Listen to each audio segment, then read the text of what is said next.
Hello, is anyone out there? If you're listening, you've reached the No Fixed Agenda podcast. I'm taking this train to the promised land. Won't you give it up? You understand. We'll take one foot forward. Don't look back. Once I'm past Anaheim, I'll be a happy boy. You know, enough is enough. That's what we're talking about on No Fixed Agenda today. That's what we're talking about on No Fixed Omar's Agenda. enough is enough situation. Now, let's be clear to the audience, man. You asked me to do this. I did. Yeah. Because I think it's an interesting... I don't want it to be like, oh, well, Omar just wanted to talk about this thing. No, yeah. Go ahead. I think it's a great conversation piece. I think it's very inspirational. Oh, thank you. I think, and I know you're an open book when it comes to stuff like this. 100%. And it's kind of one of those things where everybody's got their own journey to go on to, and fitness journey and whatever it is, mental journey, everything. Mm-hmm. Right. And I think it's very admirable that you put it out there into the social media world, because I'm positive that you probably haven't gotten 100% positive comments about it. I'm sure you've heard one or two like why comments or what the fuck or talk about my nipples or so my man boobs. Yeah, or your yeah. So there. That's not a joke, and that is the way society is at this point in time, right? Everybody's got to have an opinion on something. Some guy who's sitting on his couch and who's 600 pounds is looking at this being like, what the fuck? Well, I don't need to see this. I don't like, yeah. But again, it is very inspirational when it comes to it. And it's accountability aspect of it too. And I think it's interesting. So I wanted to chat with you about this a little bit, because I know that there are, like I said, I know that there are comments that have happened that aren't positive towards the scenario and how that affects how you do everything, all that stuff. But let's start from the beginning. Go ahead. Where did the enough is enough scenario like come to play over the last, it's really been, it's been 4 weeks. It's been 4 weeks. I know that as an entrepreneur and as everybody who knows that you've had a lot of shit going on from July on, right? So I think it's kind of one of those things where you finally got to a point where you are the number one priority with everything. Mm. So let's kind of start from the beginning. Like, what got you to this enough is enough scenario, and what made you get into that point of, I'm going to put everything up in the open? Yeah. Dude, it honest to God, what got me there is two things. My kids were starting to call me fat. I didn't know that. Really? Yeah. And I never told my kids this, so they're hearing this for the first time. So, my bad, kids. I love you guys. Don't take it wrong. But they started calling me like, "Oh, you're gaining your weight back." Or it wasn't rude. It wasn't mean. It wasn't like tear me down. It was like, "Hey, Dad, you're getting fluffy again." And that it bugged me a little bit for sure. But I'm a pretty confident guy. And then my grandson said, "Grandpa, you're getting fat too." And so he's 4, bro. Yeah. Like he doesn't fucking know. He's innocent, right? He's an innocent bystander. And I was like, "Yeah, I might be fat, but I can still outrun you." And I'm like running around with him doing bear crawls and doing all the things. But that was just like the beginning of like, oh shit, I need to start fucking focusing on this, right? And then what really drove it home was when we raced in Chicago. I did not like the way I felt. And for me, dude, fitness is not about what I look like. Fitness is not a number on a scale. Fitness is not a body fat percentage. Fitness is about abs for me. It's about doing the things that I love to do, people that can matter to me most. And that's fitness. And I love fucking racing, love competition. I love sweating along my brothers and hanging out and going for a hike. That's my therapy. And when we were in Chicago, bro, all I can think about, I want to fucking get emotional as I'm talking about it, was like, I am dying and this is not who I am. I'm supposed to be a coach, which doesn't mean I have to be fit in six-pack abs and I'm not an influencer. I'm a fucking coach, but I have to be, I'm a leader in my community. I'm a leader in my gym, and I got to practice what I tell my people to do. That is put themselves first. And so when we were out there dying in Chicago, dude, I was just like, fuck, this is horrible. I never want to do that again. Part of it was, a big part of that thought and those thoughts during Chicago really was like, for me, I do everything for my community.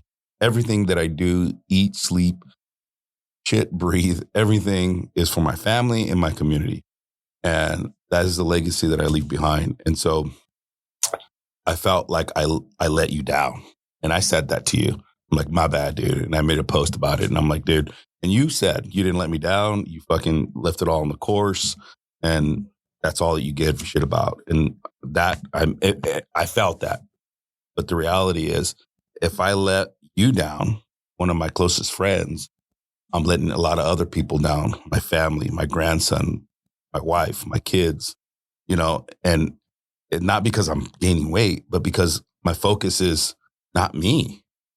And I remembered after that race, I had a thought, like every time we race, dude, I step back and I go, okay, what went wrong? And I was like, fucking coming out the gate the way you wanted to come out. I told you we were going to fuck around and find out. Yeah. So we legitimately fucked around and found out real fucking quick. I thought I was going to find out like around the burpees, right? But no, fuck that. I found out after the skier, very first zone, bro. I was like, oh shit, this is going to be a bad race. And I was like, shit, you're just going to have to carry me, right? But I was reminded to a recording that we did with my daughter. And, she had said that she saw like the best version of her dad now. And she didn't say that because I lost 160 pounds or because I was fitter or I was gaining weight at that time. She said that because I prioritized myself and the community around me first. And after Chicago, I don't think I could have said that. I know I couldn't have said that. And so I came back. Sorry. I came back and did some soul searching and said to myself that enough's enough. You gotta, if something doesn't change, then something's not going to change, right? Nothing changes, nothing changes. My mom used to tell me that all the time. So I had to figure it out, right? And it's documenting the journey of, the reason why I decided to put it on social media, dude, was because I need accountability for myself. And I don't necessarily feel like I need a coach because I know the things that I need to get done. It's just like we talk about this as coaches all the time amongst other coaches. Like everybody knows how to get fit, dude. You know that you got to get 10 to 12,000 steps in. You know you got to eat below your calorie deficit if you're trying to lose weight. If you're trying to gain weight, you got to be slightly above your calorie deficit. You know you got to work out. You know you got to lift weights. You know go do the cardiovascular work. You know you got to get the sleep in. You know you got to manage your stress. Like all the things that you're gonna. You just fucking ask ChatGPT and you will know what the hell to do. I don't think I need a coach. What I think I needed was a self-realization, which the race gave me, and I just needed to refocus things and put things where they were. And to your point, like July was like one of the hardest months that I've ever had to go through with the expansion. And then thereafter, it's been just like one thing after another. And I said, that's never going to stop. I just walked into you fucking dealing with an issue. Putting fires out. Put out fires, right? And there's always going to be a fire, dude. There's always going to be a member that's going to leave your gym. There's always going to be new people coming in. There's always going to be a new marketing thing. There's always going to be a fucking permitted issue. There's always going to be something, right? And I'm learning the realization that I had after Chicago when I did my own self-evaluation was those things are always going to happen. And I have to be okay with them not being done. I had to be okay. I had to be okay with that. That's when it started, to answer your question. And I went down a rabbit hole, but the decision to put it out on social media was for twofolds, right? I get fulfillment from it because I do feel like I've already had several people come to me and said, Omar, thank you for doing that, because I'm falling off on my own self-care. And if somebody like you, who's leading a community, can be vulnerable and tell the truth about where you're at, and not fucking fake it and not be like, oh, well, just do this, do that. And it's real. And that's what they appreciated most, was that it was very transparent, very real. So I put it on social media to A, help people along if they're struggling with it. B, you and I both talked about it. We talk about it all the time in the gym. Like, we're always busy. We wish we would drop a little bit more weight if here or there, if there was a little bit more focus. If I can share this journey of me dropping weight and regaining my health and fitness to where I like it to be, and you get something out of it, or one of my other members gets something out of it, dude, why the fuck not? Yeah. And then the final case is like, there's an accountability aspect. I think people know me that if I say I'm going to do something, I'm going to fucking do it. Right. Do I fail sometimes? Absolutely, dude. Mm-hmm. We all do.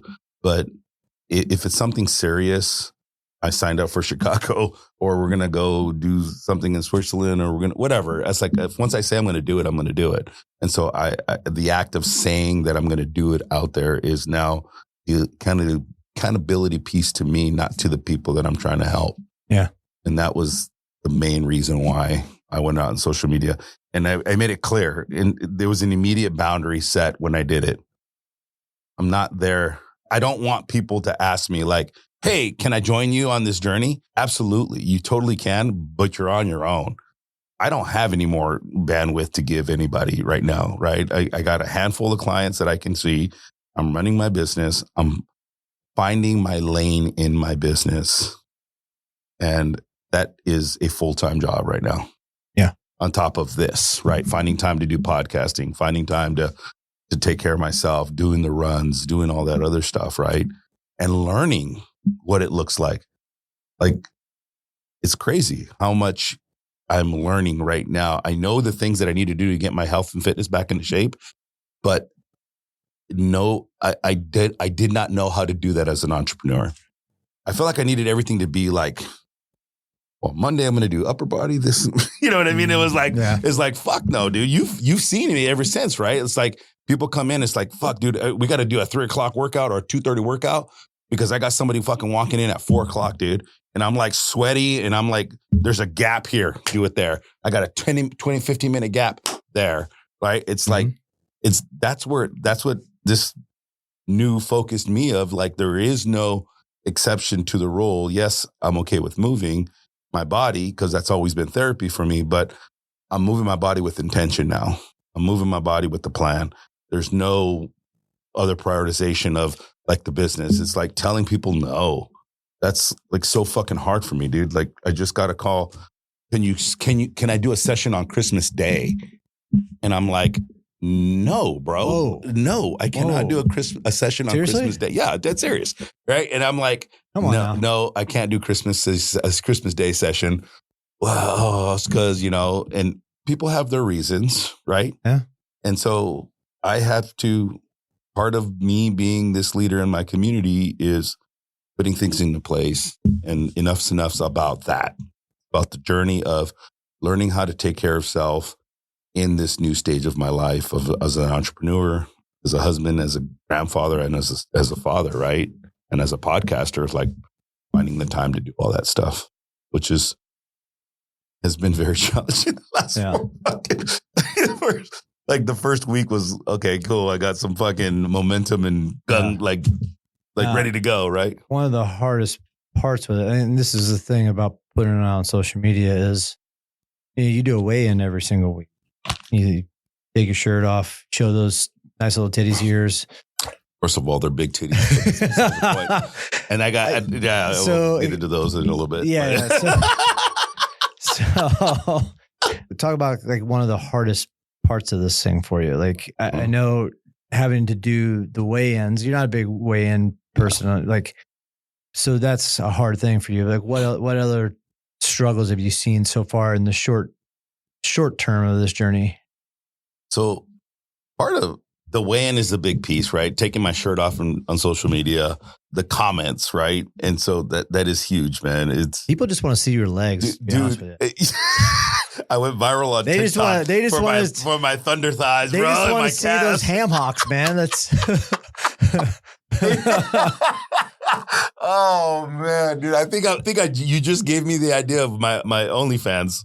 It's gonna be calves, bro. Calf pictures and quad pictures, bro. Just show the fucking ham hocks, bro. I'll be making millions, bro. People like that shit. Somebody does. No, dude. It's all the body dysmorphia stuff that I still struggle with, right? And we just we just talked about that kind of stuff. Anybody who's lost a significant amount of weight, if you lost weight or have struggled with your weight, up, down, like me, right? Lost 160, gained 80 of them back, all this other shit. When you start putting yourself out there, you get comments and it picks away at those scars that you've had, right? Mm. That's the best analogy that I can give anybody who's never dealt with their weight or have body dysmorphia issues.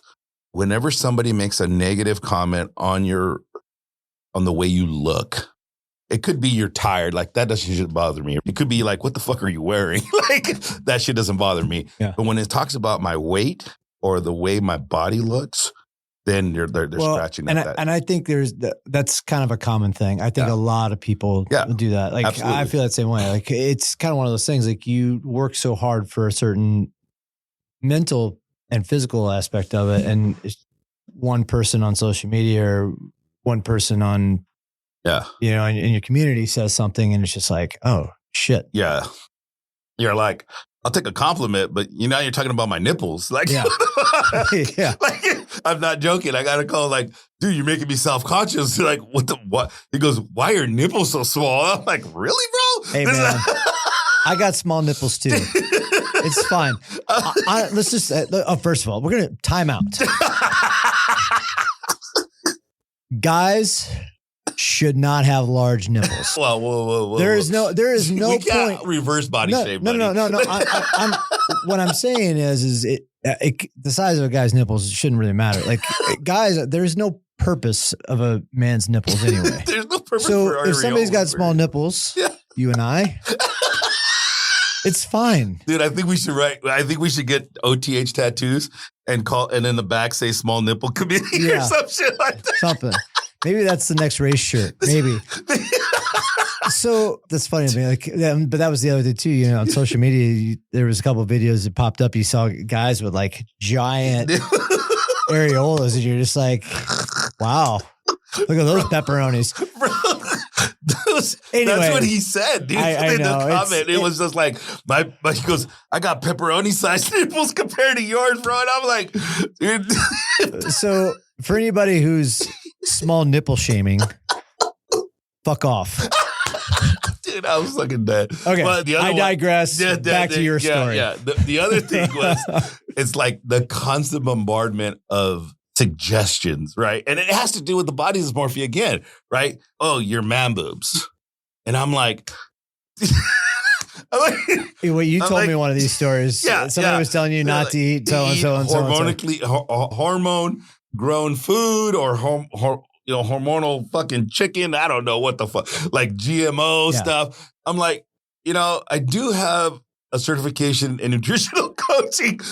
I'm like, I know what I'm doing. Like, I have ADHD. I am a busy individual. And because I have ADHD, I have these other things that I deal with is low dopamine releases. So I'm looking for that. I'm under a lot of stress. Like, people, I get it. And I made a post about this. People are genuinely saying this stuff because they want to help.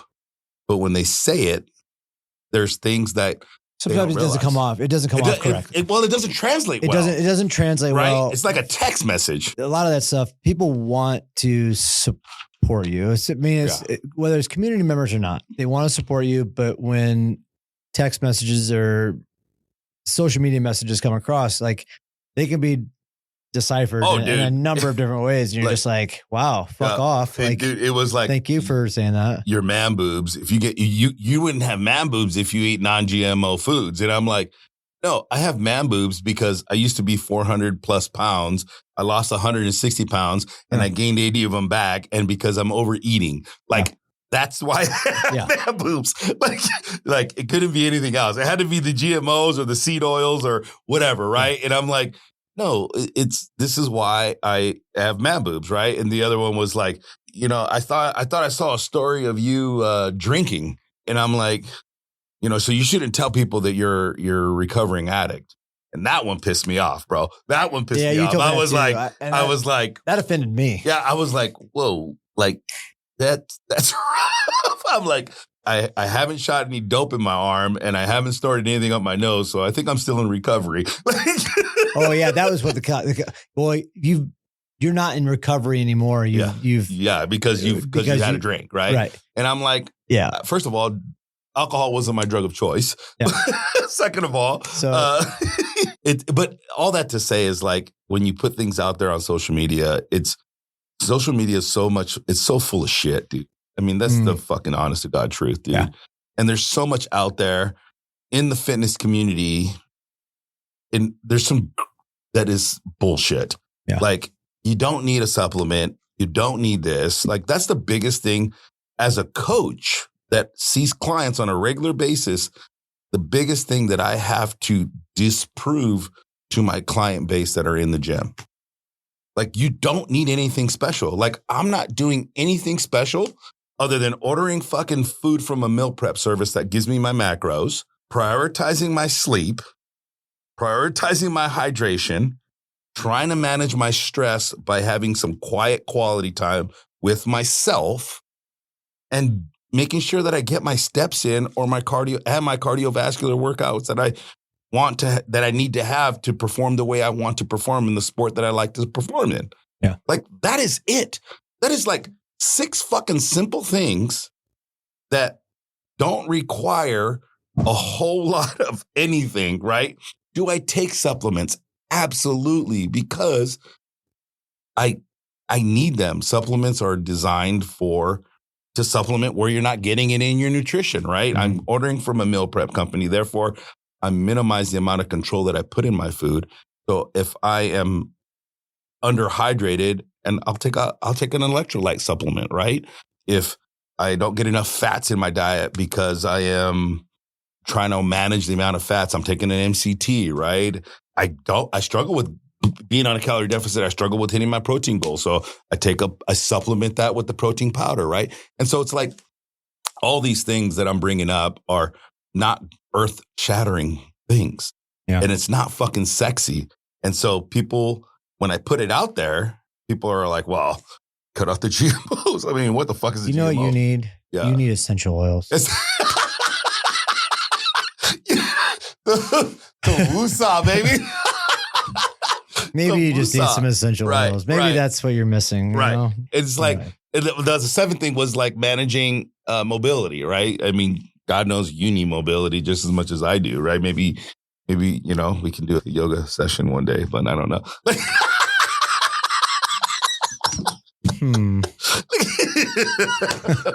I've been there, done that. Yeah. Dude, you and some Viore tights, bro. Come on, man. Yeah. Make them super thin so you can see. Yes, queen. And we'll be right back. The No Fix Agenda podcast is presented by Bubs Naturals. Their mission is simple: live better, live longer. An NSF Sport certified collagen peptide fuels people to reach their maximum human potential. Supplements sourced from nature's highest quality ingredients. And for me, it's the electrolyte. Hydrate or die. As much as we sweat in the gym, you don't sweat at all, bro. What are you talking about? As much as we sweat, I always feel like I got to replenish my electrolytes. And ever since they came out with that stuff, it has been game changer for me. And it tastes so good.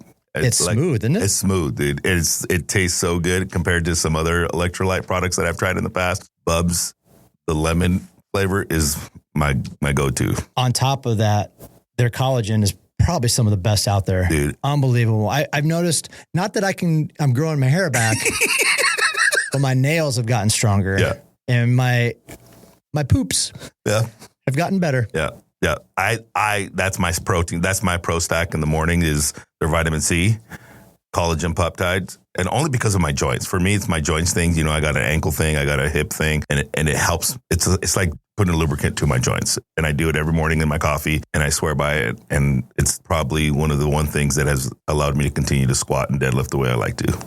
Yeah. What's great with the company is they also give 10% back to charity, which is unbelievable. Yeah. There's not many companies, supplement companies that are doing that for a cause. Yeah. So it's amazing. So if you want to learn more about their products, go on to bubsnaturals.com. You can also, in your first order, get 20% off by using our code NFA20 or NFA20. No better time to place your order today. And now back to the show. So let's talk about goals. Like, so you started at 280. No, I started at 290 fucking 4. 294. Yeah. What are you hoping to get down to in your period of time? Because that's the other thing too that people look at. It's like, oh, you're trying to lose 60 pounds in X amount of time, X amount of window. So from a healthy perspective, I guess, and your periodization of this thing, like where'd you start at and where are you trying to get to in the amount of time? Yeah. You know me, dude. That's all or nothing, right? Well, it is. It's the addict in it and the. I'm looking to lose 50 pounds. I'm going to lose 50 pounds days. in 2 weeks, fucker. Let's go. By Chicago, I'm going to be 215, ready to go. Chicago is like, yeah. By fucking Phoenix, we're going to be, which is 2 months away or less than a month and a half away, and I'm going to be like at 250, right? And I have these illusions just like anybody else. I want my shit now.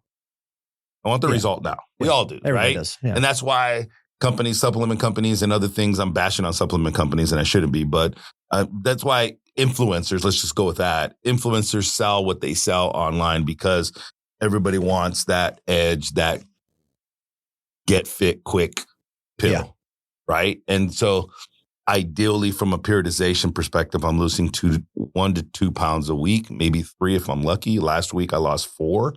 But that's because I overate for Thanksgiving, right? And so I didn't lose any weight the week prior to. So if you average my weight loss out, I'm like 2 pounds a week, 2.5 pounds a week, which I'm an aggressive calorie deficit that I'm trying to manage very closely with the amount of food that I'm eating. So ideally, dude, I want to be 60 pounds down. So that'll put me like at 233, 35. I'm not going to be there by February for sure, dude. But hopefully by the end, towards the later parts of 2026, weight comes off fast for me. But that's not just about the weight for me. But to answer your question, that's what I want. I want to be at 260 by the end of 2026. Or 60 pounds down, I'm sorry. By 2026. You're looking to be 230 by December 31st of 2026. Let's call it that, Ish, right? Ish, plus or minus. Yeah. And a lot of that's going to be dependent on what we do and how much I'm traveling and all that stuff, right? It's hard to manage what you're consuming when you're on travel. That's the other thing that part of the agreements that I'm making for myself is I'm not eating out. Yeah, that's kind of a dick move. Yeah, I know. But we invite you out. Yeah. You can't even come out and say that. No, I'm just kidding. It doesn't bother me enough. And it's not it's progress, not perfection, right? No, I know. So it's like, I want to be clear on that. It's like the OTH way of losing weight, dude. And that's all I'm doing is like, I'm doing OTH workouts and I'm following what I would guide somebody in our community to do, right? And that's the other benefit of sharing it, right? It's showing that our way of fitness in the gym and in the OTH community is life encompassing, dude. It's like, it's not like I'm never going to eat out again, dude. I'm probably going to fucking go out when we go to Phoenix, right? I'm probably going to go out to eat, even though I stayed in an Airbnb one time in Anaheim, right? Does that make me like fail? I'm still fucking losing weight. I'm still doing the fucking thing, right? And I'm still managing everything with an exception.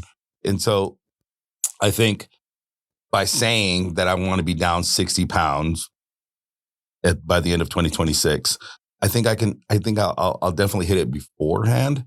but it's all going to be dependent on, what I got going on and who the fuck knows. But that's the goal, is to be around that 230-ish. And I felt really good at 230. So see what happens, man. I think the more important thing about this whole thing is like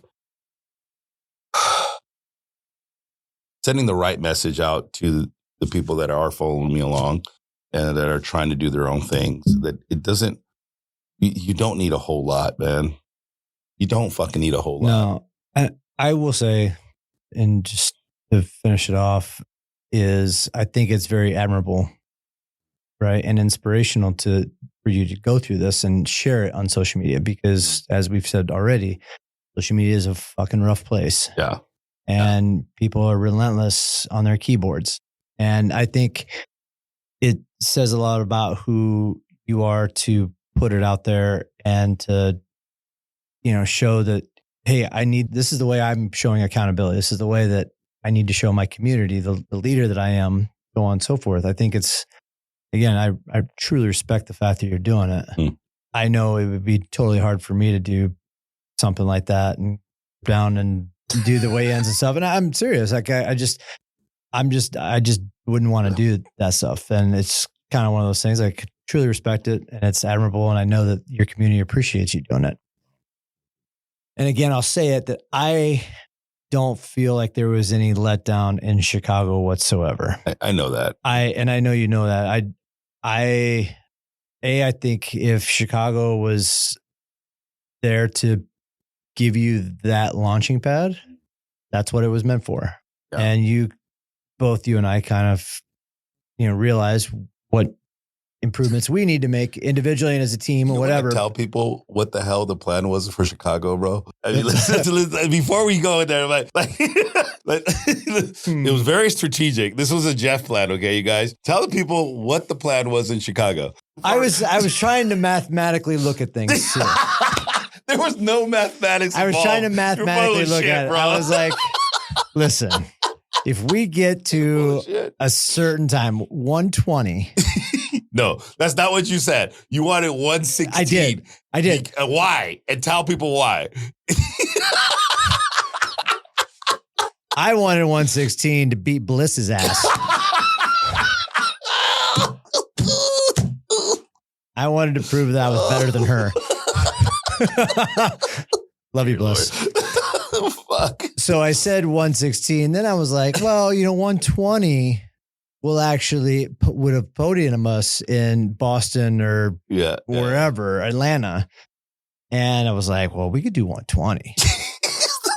And then you were just like, well, fuck. Well, we're just going to fuck around and find out. And it was kind of one of those like, let's just blow up the whole entire the plan of going into this and that.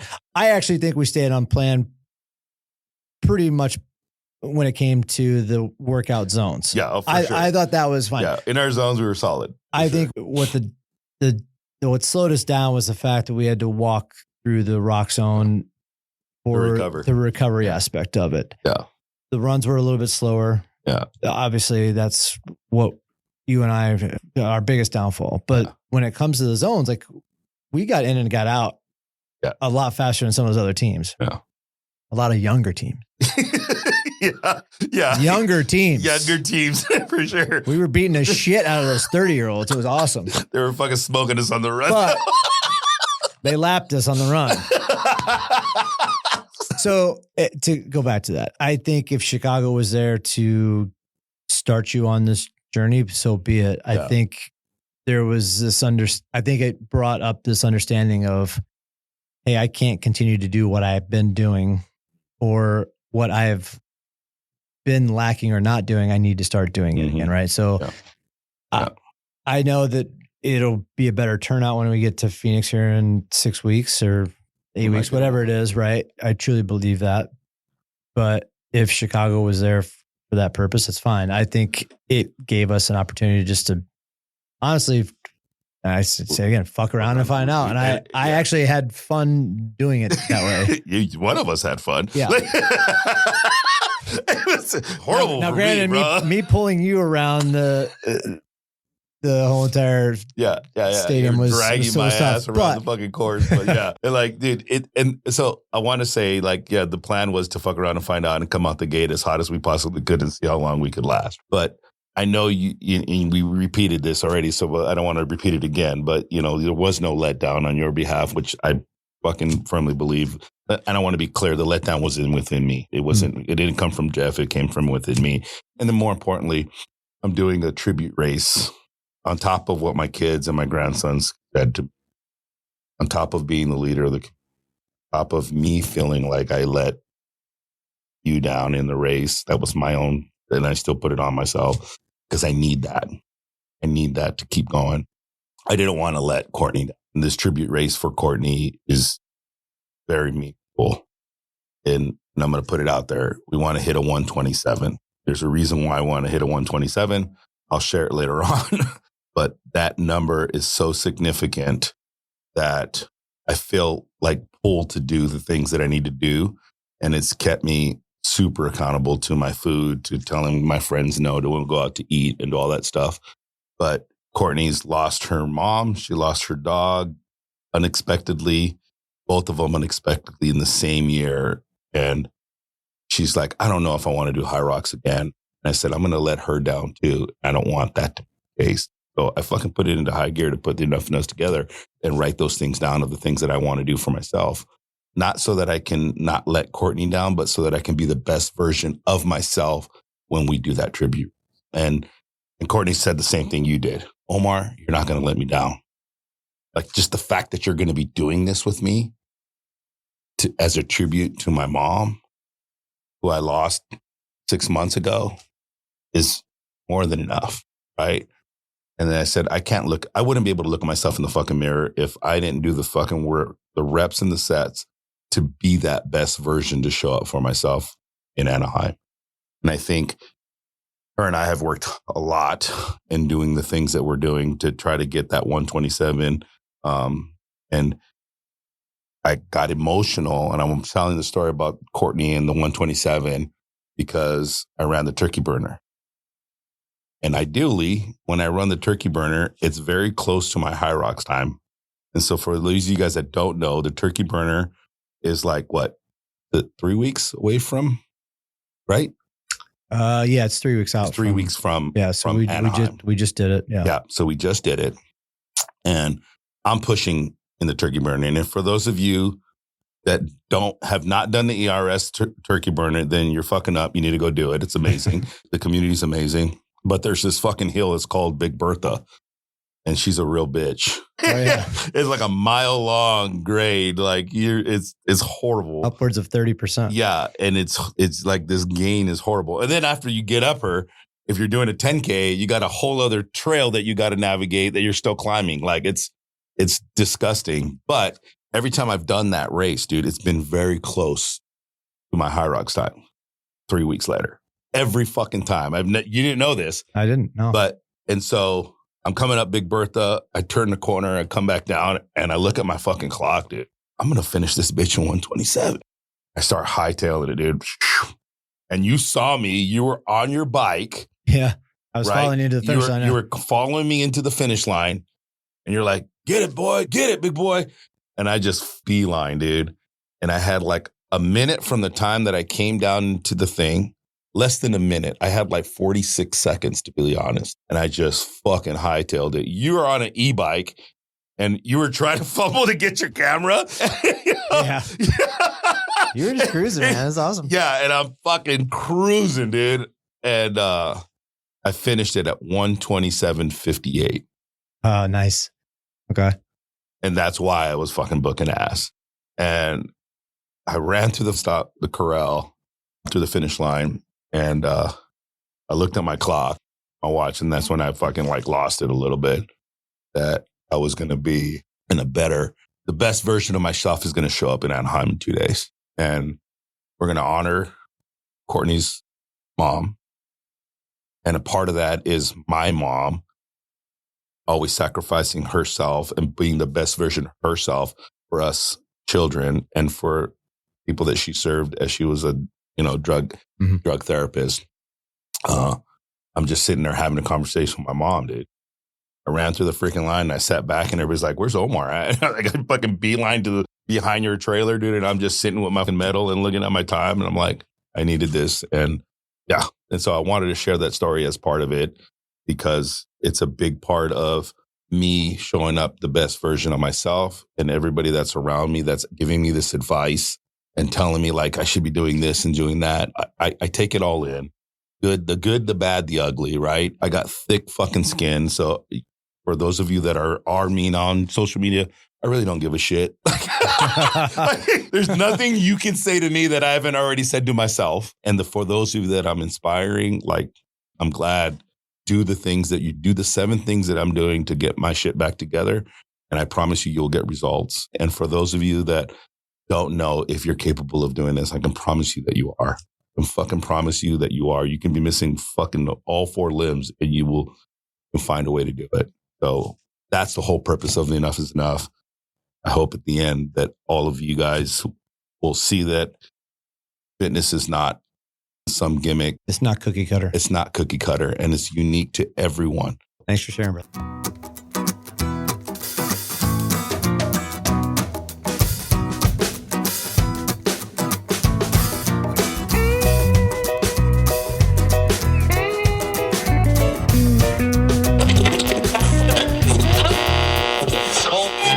This has been an international podcast transmission of No Fixed Agenda presented by Bubs Naturals. Music was provided by the Poor Dirty Astronauts with lyrics written by Matt Meyer. You can rate, review, and subscribe to our podcast on Apple, Spotify, Amazon, or wherever you find your favorite podcast episodes. NFA, over and out.